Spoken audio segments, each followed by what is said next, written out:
আজকে গাইজ দীর্ঘ অনেকদিন পর বাড়ির উদ্দেশ্যে রওনা হলাম। কেমনে দেবো কিভাবে দেবো আপনারা দেখতে চান পুরো ভিডিওটা, মজা পাবেন ইনশাল্লাহ। আসসালামু আলাইকুম গাইজ, কেমন আছেন সবাই? আশা করি আপনারা সবাই অনেক বেশি ভালো আছেন। আজকে নতুন একটা ভিডিও নিয়ে আপনাদের মাঝে আবারও চলে আসি গাইজ। তো ভিডিও অনেকদিন পর আঙ্গুগুলো আবারও লম্বা একটা বন্ধ দিয়ে দিছে অনির্দিষ্টকালের লেগে কি লেগে আপনারা তো বুঝতে পারছেন। কিছুটা আগে আপনারা হয়তো জানেন ভালো করে ভূমিকম্প হয়েছে। ভূমিকম্পের কারণে আমাদের যে ছাত্রাবাস আছে এই ছাত্রাবাসটারে ভাঙ্গিয়া ফুরে গেছে গা। ভাঙ্গিয়া পড়ছে না, বিম আর কি বিম ফিলার মূলা যা সেটা ফাইটে মুটে গেছে গা। এর লেগে আঙ্গুরিয়ারা বন্ধ দিয়ে দিচ্ছে। এরপর কাপড় মার গুছাইরা আপনাকে বাইরে আন্দাগুন্দি রাইতের বেলায় সব কাপড় মার গুছাইতে দিই বাইরে আপনার করে দেখাইতেছি। এটা তো অবশ্যই আমার যে জিনিস না লয়ে চলে চার্জার মাথা সব কিছু একে একে দেখাইতেছে। এরা গুছাইতে দেখেন কি বলটু ইয়া কয়েন মাইন গুছাইতেছি। আমি নিজেও কইতে না, বেন্ডিল টিল যা আছে সব কিছু গুছাইতেছি। মেসক টেসক সব কিছু গুছাই একদম ব্যাগের মধ্যে প্যাকেটিং করে নিছি।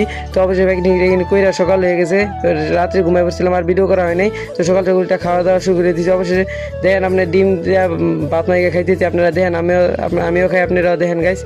তো অবশ্যই খাওয়া দাওয়া শেষ করে এবং হিরো মোটর সাইড অবশ্যই বাইরে গেছি। তো ট্রেনের উদ্দেশ্যে একদম রেল স্টেশন এবং রেল স্টেশন গিয়ে আর আপনাদের সাথে দেখা বোঝেন একদম ট্রেনের ভিউ দেন, চারিদিক দিয়ে একদম খোলা আকাশ, নীল বাতাস আপনারা ভালো হয়ে দেন। উল্টা পাল্টা সাইড আপনারা আবার কিছু মনে করেন। একটা ছোটো ভাই দেখেন এত টান নিচে ট্রেনের মধ্যে, আপনার এই ছোটো ভাইটা দুই হাত ছড়াই দিয়ে চাঁদের হিরোর মতন এন্ট্রি দিতেছে। তো এই ছোটো ভাইরে নিয়ে আপনাদের গল্প আসতেছে পরবর্তী ভিডিওতে ইনশাল্লাহ, ওরে নিয়ে গল্প হবে ইনশাল্লাহ। তো দেখেন কি ব্যবসা পুরো মানুষ আছে না, মানুষ খাইলে নিয়ে আর বুঝতে পারে না, ও দাঁড়ায় রয়েছে একদম ব্যবসা মেন্টি দিতেছে।